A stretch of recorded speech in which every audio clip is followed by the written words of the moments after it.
Hello everyone.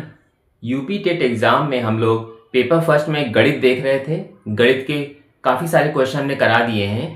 कुछ question और हैं जो आने वाले एग्ज़ाम के लिए बहुत ही इम्पॉर्टेंट हैं। तो चलिए शुरू करते हैं।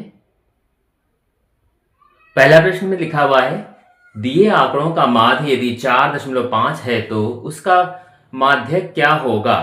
ठीक है, इसमें ये आंकड़े दिए हुए हैं। यहाँ 5, 7, 7, 8, x 5, 4, 3, 1, 2 ये दे दिया है।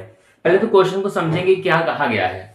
इसमें आंकड़े दिए गए हैं। आंकड़े का मतलब ये आंकड़े नीचे दिए हुए हैं और माध्य दे दिया है। माध्य का मतलब औसत या इसको समांतर माध्य भी कह सकते हैं। ठीक है, तो ये माध्य हमें दे दिया है 4.5। इसका मतलब जो फॉर्मूला लगेगा वो कौन सा लगेगा, माध्य का लगेगा, मीन का। ठीक है, मीन का फॉर्मूला क्या होता है, ये मीन यानी माध्य। माध्य बराबर होता है पदों का योगफल, पदों का योगफल बटे पदों की संख्या, पदों की संख्या। ये पद का क्या मतलब है, इसमें जो पद का मतलब ये जो चीज थी ये सब इनका हम योग करेंगे। तो कैसे करेंगे, योग का मतलब योग में लिखेंगे पहले 5 + 7 + 7 + 8 प्लस x भी लिखा है +5 + 4 + 3 + 1 + 2 और अपॉन में हम इन्हीं को काउंट करेंगे कितने हैं टोटल।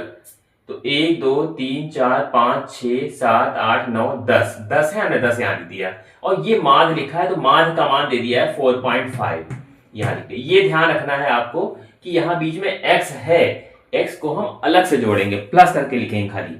बाकी गिनतियों को हम एक साथ जोड़ेंगे 5 7 7 में 12 12 7 19 19 और 8 27 27 5 32 7 में 32 4 36 और 37 38 39 और 40 2 42। तो हमारा यहाँ 42 आ रहा। प्लस में कितना आ रहा है, x आएगा, प्लस में x लिखेंगे और बटे में 10 लिखेंगे यहाँ पे। और 4.5 हमारा ऐसे ही रहेगा। यहाँ पे ये समझना है आपको कि जो 42 लिखा, 42 के साथ x को जो है हम प्लस में लिखेंगे यहाँ पे। ठीक है, फिर अब क्या करेंगे, यहाँ पे क्रॉस मल्टीप्लाई कर देंगे यहाँ पे। तो ये हो जाएगा 42 + x, इसका एक से मल्टीप्लाई इसका से गुणा करें तो हो जाएगा सीधे 4.5, 0 बढ़ जाएगा, फिर 0 कट जाएगा एक अंक के बाद, तो सीधे से 45 आ जाएगा। तो x बराबर आ जाएगा 45 और 42 माइनस उधर चला जाएगा तो कितना आ जाएगा, सीधे 42 माइनस में आ गया।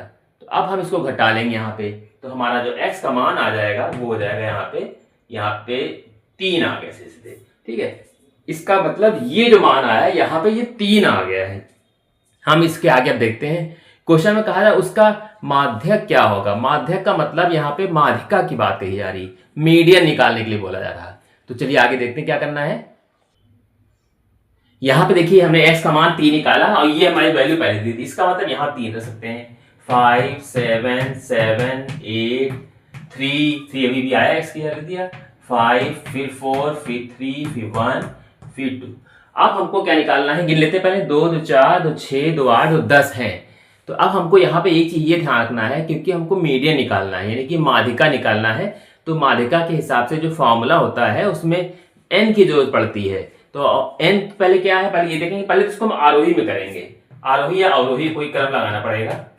आरोही क्रम क्या होगा, आरोही क्रम इसका सबसे पहले सबसे छोटा 1 फिर 2 ये हो गया, फिर 2 हो गया, फिर 3 हो जाएगा।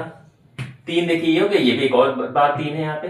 3 के बाद 4 हो गया, 4 और तो है नहीं, 5 एक बार 5 फिर एक बार और 5 है यहाँ पे। ठीक है, फिर इसके बाद 6 तो है नहीं, 7 है 2 बार 7 और 7, फिर इसके बाद 8 है यहाँ पे। 1 2 3 4 5 6 7 8 9 10, 2 ये भी 10। तो यहाँ पे हमारा n की वैल्यू कितनी है, आगे सीधे n छोटा भी सकते बड़ा भी सकते हैं। n हमारा आ गया 10। अब ये आपको पता होगा 10 जो है सम है। तो अब ऐसे जो जब इसमें कोई आंकड़े इस रूप में दिए हो तो पहले तुम देखेंगे n की वैल्यू क्या है, 10 आ गई, 10 यहाँ पे सम है तो सम वाला फॉर्मूला लगाएंगे। माध्यिका का सम वाला फॉर्मूला क्या होता है, माध्यिका या माध्यांक जो भी कह रहा, माध्यिका बराबर होता है यानी मीडियन लिख सकते हैं सीधे n/2 वे पद का मान प्लस n/2 + 1 वें पद का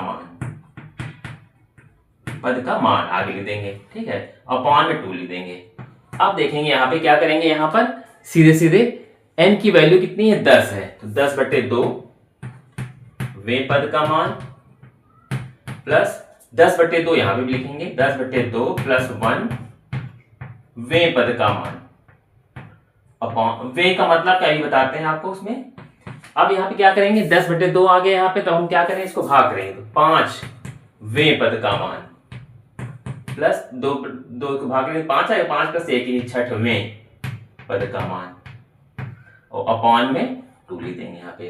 तो अब आप यहाँ पे देखिए ध्यान से, यहाँ पे हमारा जो मान है पांचवें पद, कौन सा पांचवें पद, इनमें से खोजेंगे, हमने आरोहण किया है 1 2 3 4 5, पांचवें पद का मान 4 आ गया और 5 के बाद फिर छठवें पद का मान 5 आ गया, अपॉन 2 कर दिया, ठीक, इतना आया 4 + 5 अपॉन 2 यानी कि 9 अपॉन 2, 9 अपॉन 2 होता है 4.5, ये इसका राइट आंसर आएगा 4.5।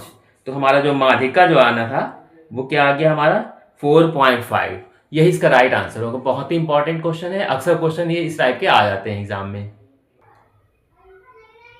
अगला प्रश्न देखते हैं, बहुत ही इंपॉर्टेंट क्वेश्चन है।